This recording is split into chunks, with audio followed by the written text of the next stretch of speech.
morning and welcome to PhotoJoseph's Photo Moment, the first live daily show on photo topics. Could be photo, could be video, could be live streaming, could be the studio, which is what we're going to be talking about today here on YouTube. Every weekday morning, 9:30 a.m. Pacific. Love having you here live when you can be here live. Live means you get to participate in the chat, and participating in the chat is super, super fun because I can throw you up on screen here, we can chat, you can ask questions.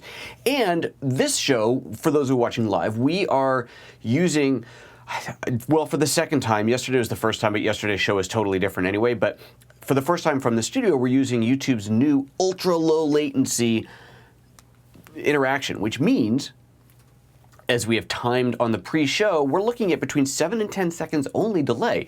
So only 7 to 10 seconds between when I say something and y'all hear it, which is great because that means that we have a much quicker response time. If I say something and you want to respond to it, your responses aren't coming when I'm already off to another topic a day later. So this is great. I think this is really, really cool. So today's topic is audio, but before we get into that, I have to remind you today's show is brought to us in part by FidoNet.com. Whether you need a domain name, web hosting, or your own virtual server, FidoNet.com are the people to talk to. And to save 10%, be sure to use the code PhotoJoseph on checkout, and we will hear more about FidoNet.com later in the show. But now, let's talk a little bit about my new audio setup. Here it is, all hooked up and running. That is the new audio setup, and this is really cool. But look, this is all the knobs and dials, and wait, where's all the knobs and dials?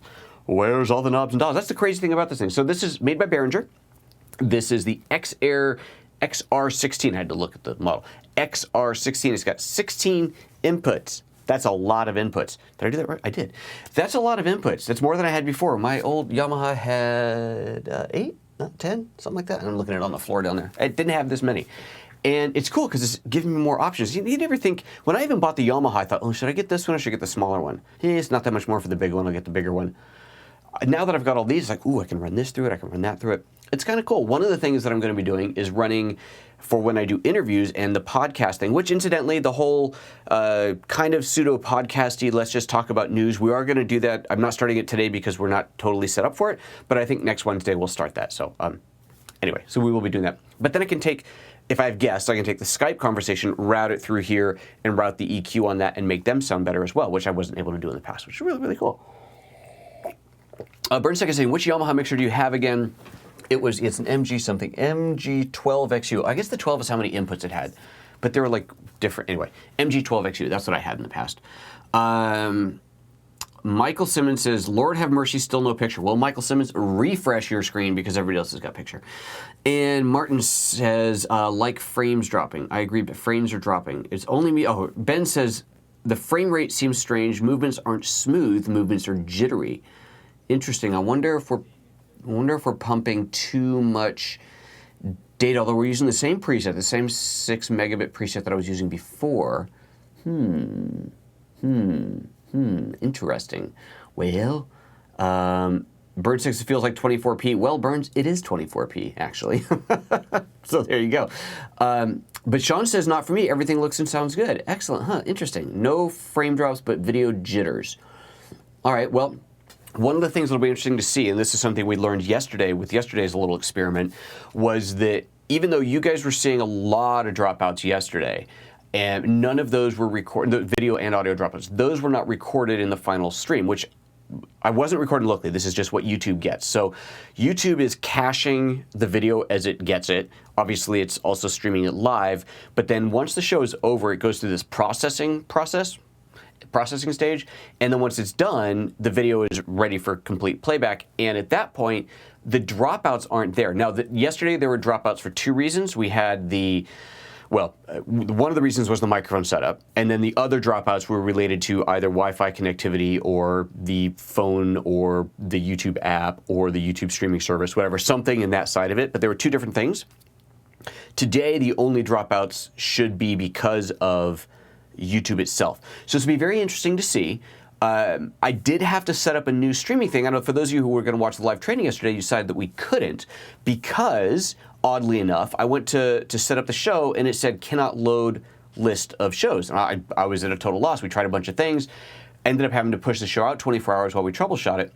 Talked to Wirecast tech support. They said they think, and they don't know, but they think the problem is, you're going to believe this, that there are too many previous shows. So in your YouTube Live setup, here I can actually show you this. In your YouTube Live setup, you see your upcoming shows. Let me see here. Let's go. Here we go. Full screen on here. That's it. So here's upcoming shows. There's shows coming up later on today.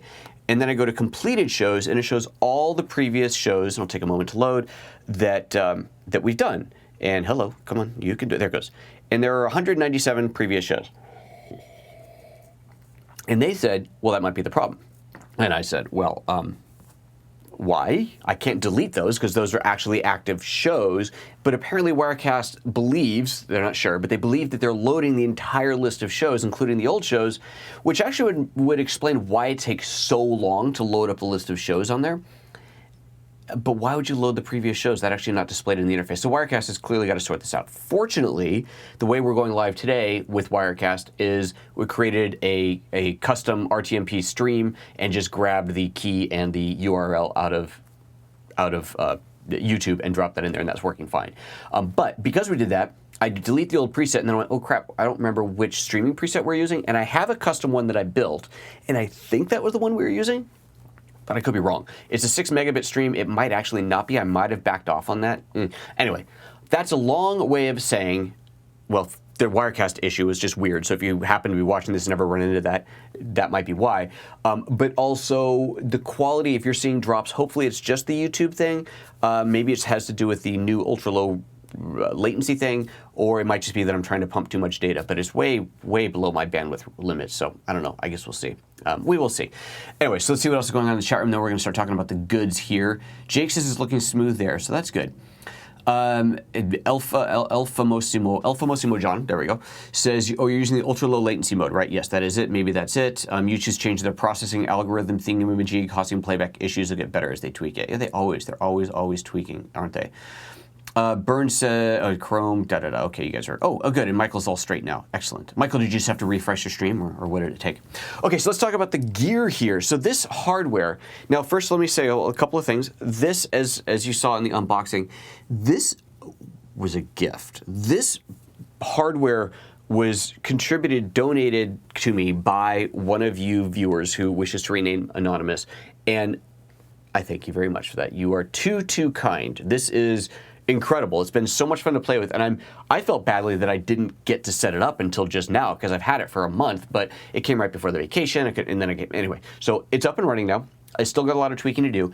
I'm sure I understand about 10% of what this thing can do at this point, but I want to show you what I've got so far because it is a really cool piece of hardware, and I think anybody who's doing serious audio work like this, building a serious studio, should consider this because relatively speaking, it's actually not that expensive and it is incredibly, incredibly powerful. So let's go back and take a quick look at it and just show what we've got going on here. So first of all, you notice that this is, all the interface on here is just inputs, right? There are no knobs and dials. All the knobs and dials on this thing come through a computer interface, which we will be looking at momentarily, but that's where all that comes in. So up here is just the inputs.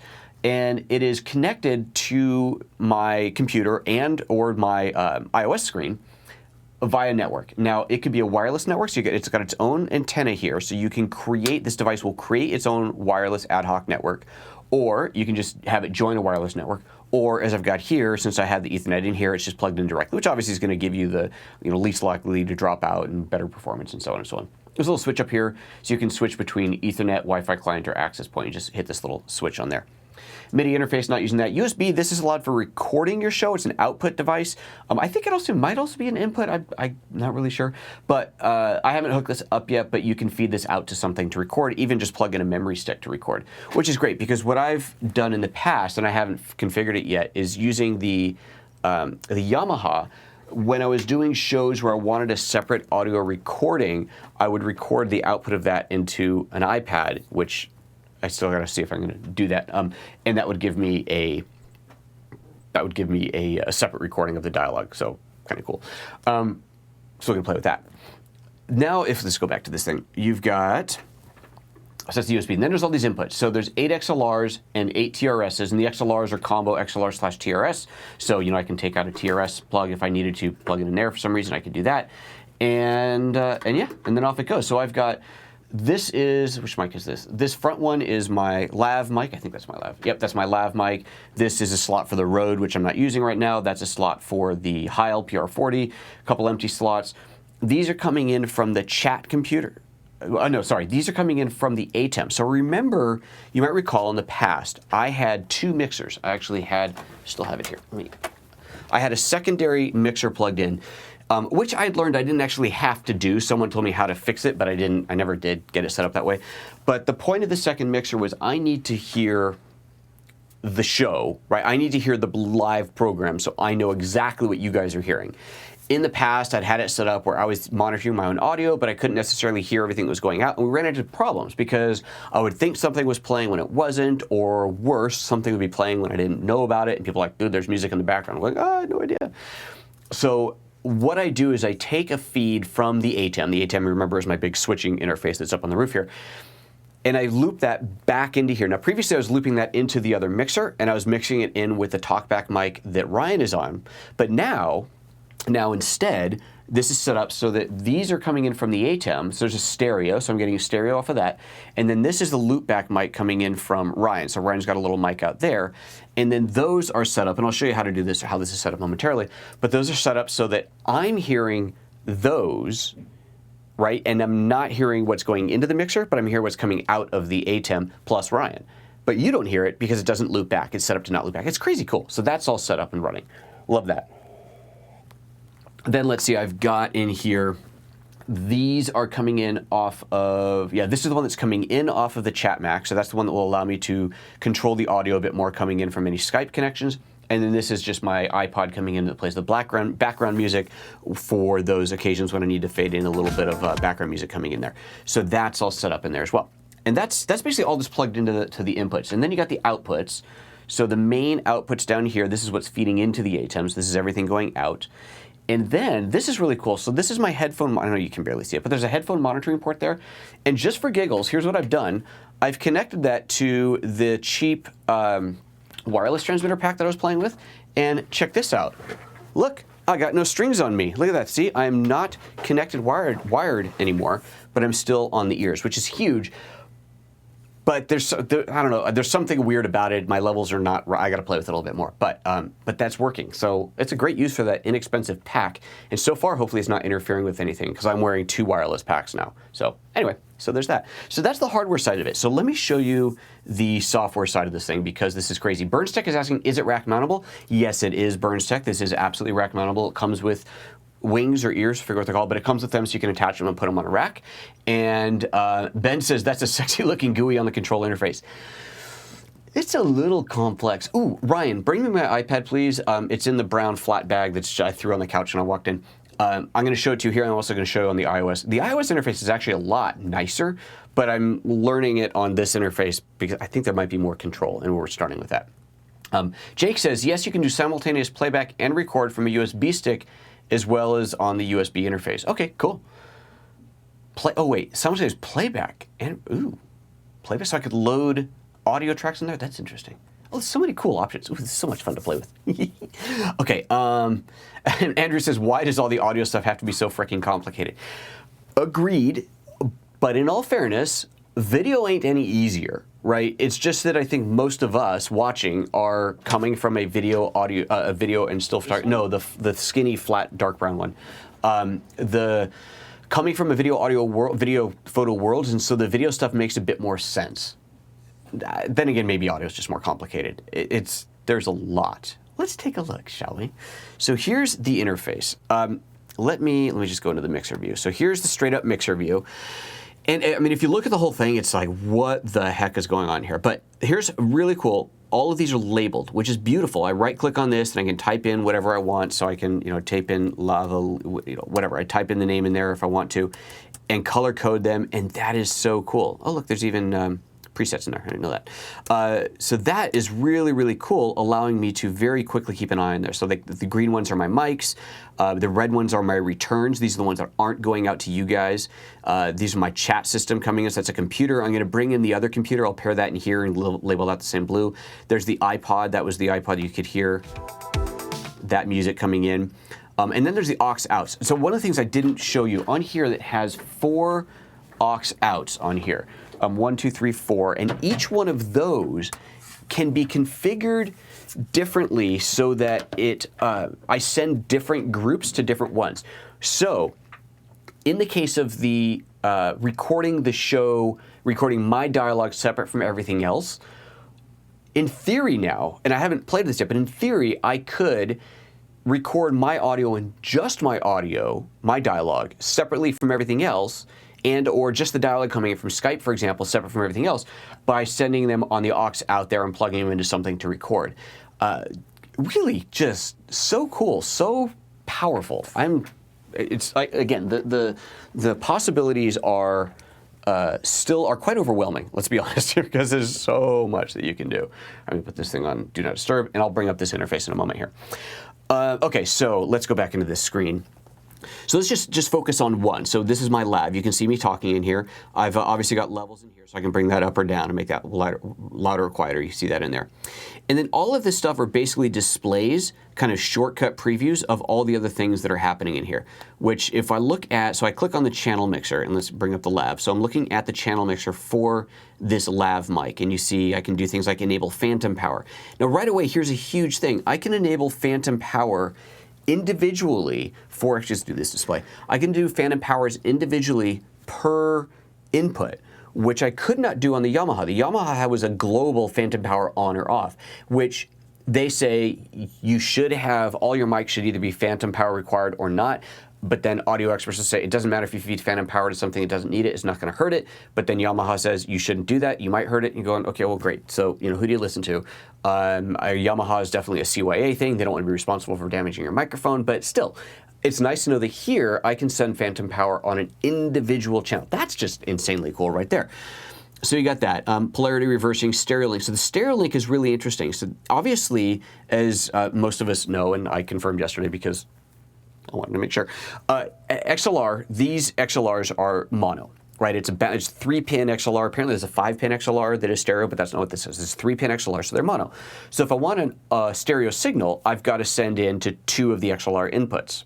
Okay, so suddenly, you know, 16 becomes 8 if you're doing a bunch of stereo stuff, but most audio is going in as mono.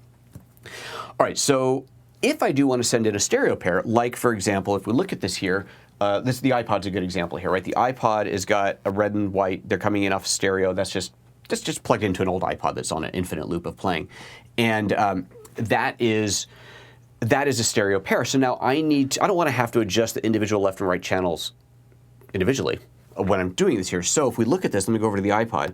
Click on the iPod. You see here it's a stereo link. If I disable that, now I can bring up just one side, right, of those. Or I can go in and say, no, that's a stereo link, and now that they're linked stereo, they're brought up together. So that's really cool. Now I wonder, did you guys just hear it going? Oh, no, okay.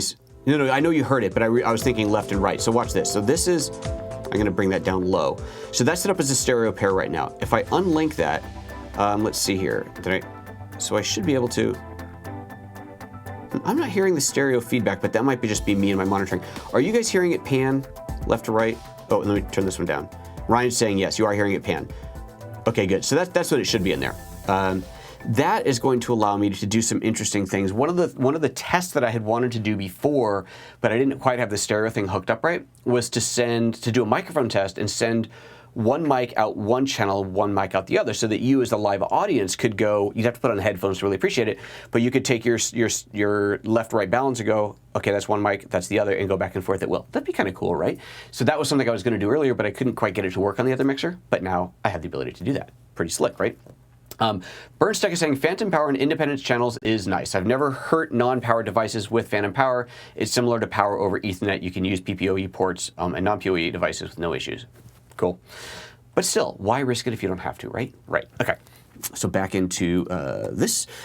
So there's the stereo linking. And then you've got all these crazy effects things, which, I mean, I've definitely not started to explore. The microphone gains, that's gains separate from the levels here. So that's the same as you'd find on the on a physical interface. You got a gain and then you've got your levels. But then we get into all these other things, noise gate, equalizer, compressor, and so on. And these each have their own full interfaces. This is kind of a mini interface. So let's just flip through these. You got input interface here, which shows a lot of the same stuff we just saw, but expanded out a little bit. There's this whole stereo EQ thing that you can add. We'll come to those later. There's gating. Now, I do not have this on right now, but here's an interesting thing. Let me turn this on. And the idea is I should be able to, I think I'm going to get this wrong. Set this for acoustics, setup. Let's see if I get this right. When I'm not talking, see, I'm not really hearing it now because I've got my levels too low in my own ear. When I'm not talking, let's get this up to here. Let's see here. When I stop talking, it should go totally silent. I think that's right. I might be doing this wrong. But the point there is that if I have this gate turned on, turn that down and turn that back off. If I have the gating turned on, the idea would be that when I stop talking, it goes completely silent, which I think sounds a little bit unnatural. I'm going to play with it and see. I like the idea of a perfectly silent background, but not, every time I pause, you don't want all the background noise to go down to 0 and then back up again. So I got to play with it a little bit. I have the iPod channel selected. Oh, thank you. Thank you, Jake. There's my hero out there. Tell him, let's try this again. Let's go back into that, and let's try this one more time. Let's see, I got to get my levels up so I can hear this. Turn on the noise gate. And there we go. As I'm talking, let's bring that up a little bit. As I'm talking, load the acoustic preset. There we go. Yeah, so if I'm not talking, it goes totally silent. And I think that that's happening now. Is that what you're experiencing out there? Are you hearing total silence when I stop talking? Hey, I did. Ryan says, well, then stop talking. Wow. Hey, look, here I can do this too. Watch this. I can do this. I can go, let's enable Ryan's channel and go here and enable that. And now, Ryan, say hello. Hello, everybody. See, now Ryan, everybody can hear Ryan. Let's turn it back off again. You want to hear him.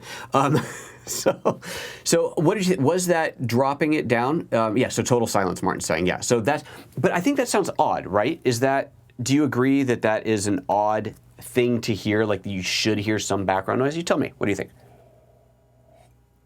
While I take a drink. Let's see here. And then you've got, let me bring this back down again.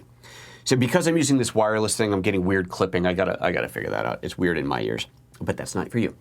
Burnsteck says, just my opinion, voice mics should be mono, since any slight level difference in left-right channels could be bothersome to some people. It bothers you. Oh no, I get that, and my voice mics are all mono. I just wanted to do the stereo thing as a test, so I could side-by-side 2 lavalier mics, and then you could just, on your end, you could switch between microphones to see what you thought sounded better. Now, obviously, you'd be listening to different ears, but still, I don't know, I thought it'd be kind of cool. Maybe I'm crazy, but I thought it'd be kind of neat. Yeah. Mark says, I think natural would be to have noise. I think so too. So I think my goal is to not have the noise gate on to completely eliminate the noise, because I don't think that really is a good idea. I'm going to turn the noise gate back off. But to reduce through the equalizer, to reduce enough of the background noise so that it's minimal. Perfect silence would be great, but it would have to be background perfect silence, not just cutting off to silence when you're not talking. Anyway, so let's go back to this and see what else we got here. So I'm back to the labs. There's the channel, so that's the input. We're looking at those. The gate we just talked about. Here's the EQ. Now here's the craziest thing about the EQ, the real-time analysis. This allows me to see all the noise coming through my mic. I'm on the right mic. There's the lav mic. So here we can see where some of the background is. Yeah, so ideally, it's funny, you heard like a little click in the room. I don't know if you could hear it, but I saw it on there. But it looks like my background noise is happening right around here. Pretty cool. So I will tweak that and work with that to try and eliminate. That's how I want to eliminate the background noise. I think that's really neat. I think that's really, really neat. So that's the equalizer in there. And I honestly, I haven't fixed it. You do this and you can change things, and I can do and change my voice.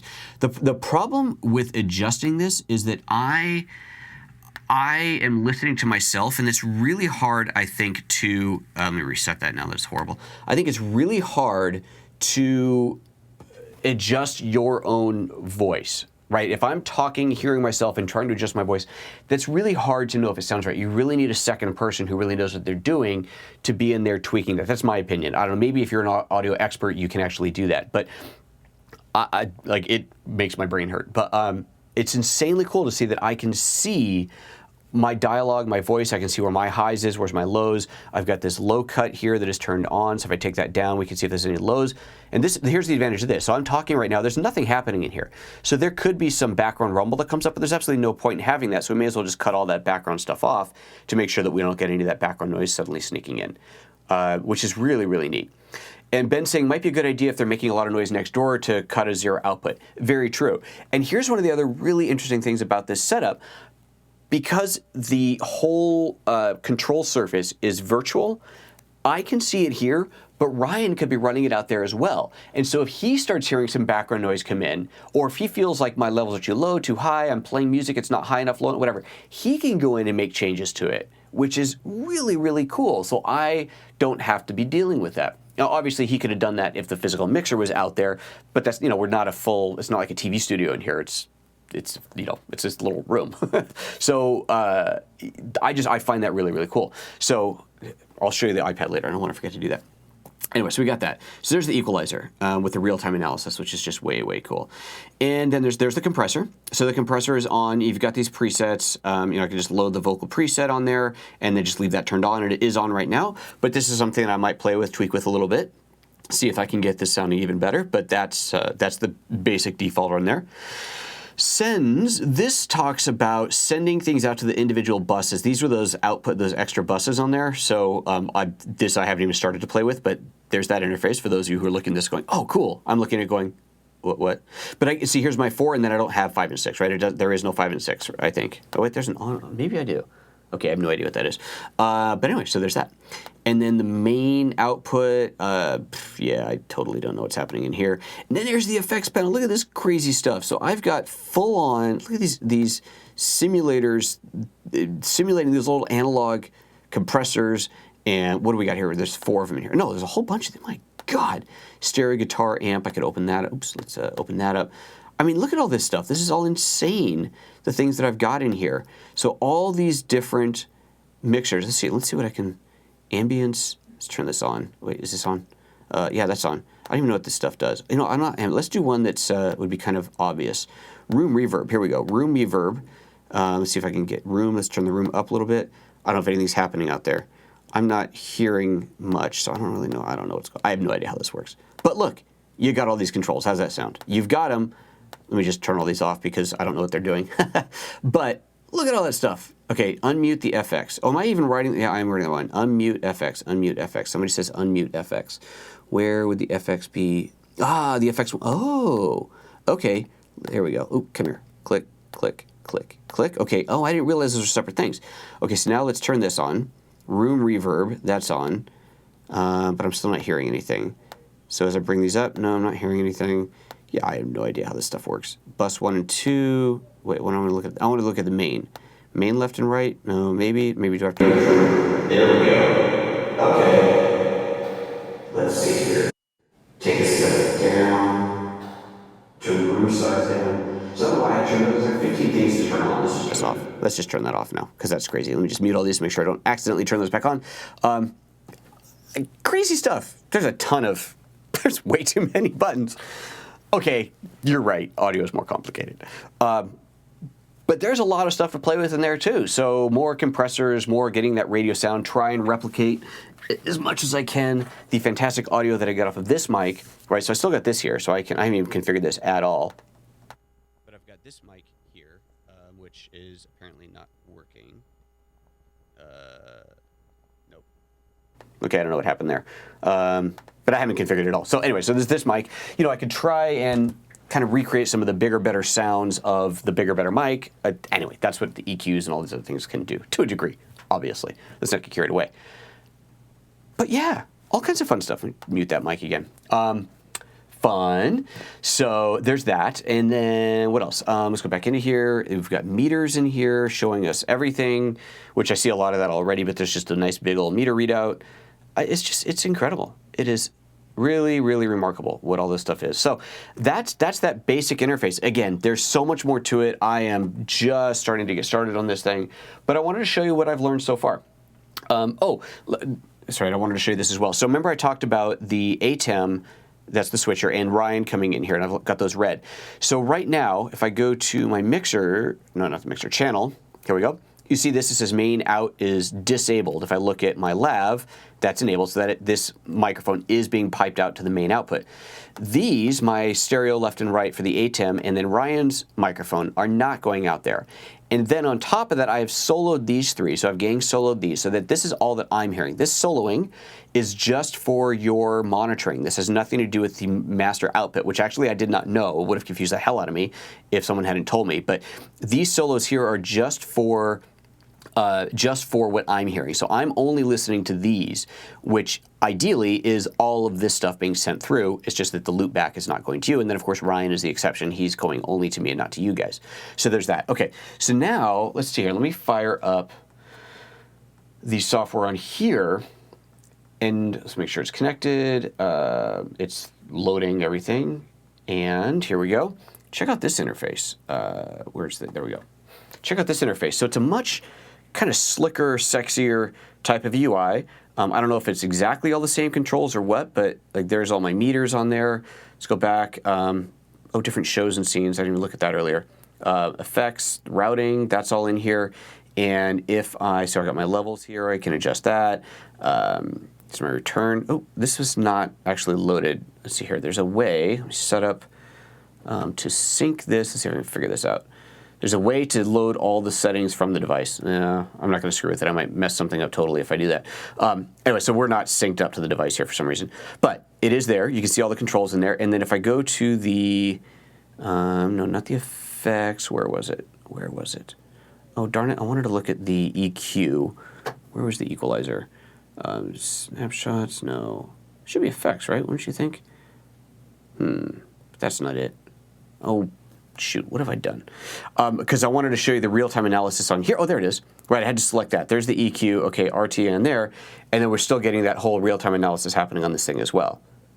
So on the iPad, on the iOS device, this real-time, I mean, that's just insane. It does take a long time to filter all the way down. Oh, that's interesting, though. Why am I seeing here? I'm going to bring up the other one. Okay, so now, I've just enabled. Oh, that's weird. It's like one can't, they both can't do RTA at the same time. I turned one on the iOS and it turned it off on macOS. Okay, well, I guess that's fair. It can only do one at a time, maybe. I don't know. Anyway, it's all wild and crazy. Isn't this neat? Wow. So much cool stuff to play with. Now you can see why it took me a while to get set up, because I knew I was going to have to take some time, and yesterday I didn't have it set up all the way. And but now we're far enough along to actually do a show, but we still have some work to do. I don't know. That's what I think. What do you guys think? I think it's pretty cool. I think a huge thanks to my, I'm going to call benefactor, who has sent this along. Massive, massive kudos and appreciation. You are loved. And also I want to thank FidoNet, because today's photo moment is brought to you by FidoNet.com. Whether you need a domain name, web hosting, or your own virtual server, FidoNet.com are the people to talk to. With access to more than 400 top-level domains, you're sure to find the right domain for your project. Or do you need to host a website? FidoNet.com are specialists in web hosting. With more than 20 years experience serving websites, the folks at FidoNet.com will be able to help you get your website online in record time and at an affordable price. FidoNet.com, where those in the know go, and those who use the code PhotoJoseph on checkout save 10%. Voila. So, thank you, FidoNet, and thank you to my kind benefactor who has contributed this to the show. Hopefully, I will do you proud and get this thing set up properly so that it sounds better. I'm actually curious if anybody thinks it sounds better already, and I'd be surprised if it does, because I haven't done any of the EQing. If it sounds better, then that's just the hardware. But remember, on the Yamaha, it had done a bunch of little EQing and tweaking and so on, trying to make it sound better. But I'd be curious if you guys think this sounds any better than what we've had in the past, or if we're basically at the same level, which is more what I would expect. But let me know. Let me know what you think. Let's bring up the comments in here. So anything else to chat on this? And then we're going to switch over to the commentary, talk about whatever you guys want to talk about. Jake says Toyland. It is Toyland. Martin says, I so want a beach photo, Joseph, right now. It is fun having a new toy. You must admit. You must admit. Burn Six is a man. This gives the option to run the equipment in a different room to help reduce ambient noise. There you go. Yeah, I think it's really, really cool. It is super, super cool to be able to do. All right, guys, let's run out of here momentarily. We're going to come back to the commentary part of the show, so if you have any questions not related to today's topic, this will be the time to ask them. Let's see here. We are doing, do I have this up? Hold on. I am doing a live training this afternoon now that we know how to get my show back and up and running, and it is, I gotta find the right graphic for this. Here we go. That is loading right now. So I think at 1. I think it's at 1 o'clock this afternoon. We're doing this. We're going back into Affinity Photo on macOS. We're playing with Liquify, which is this crazy cool thing. You guys remember Kai's Power Goo or Super Goo? It's kind of like that. So we'll be doing that. And of course, as always, if you do own a GH5, be sure to check out gh5training.com, where you can learn everything you need to learn about your GH5. Because remember, you spent $2,000 on the camera. Now spend another 5% to learn how to use it. Excellent. All right, guys. If you want to stick around for the comments, we'll be right back for that, for the commentary section, I should say. If you're watching this not live, just stick around and click on the square that's going to pop up above me, somewhere around here momentarily, and you can watch that show. See you in just a moment.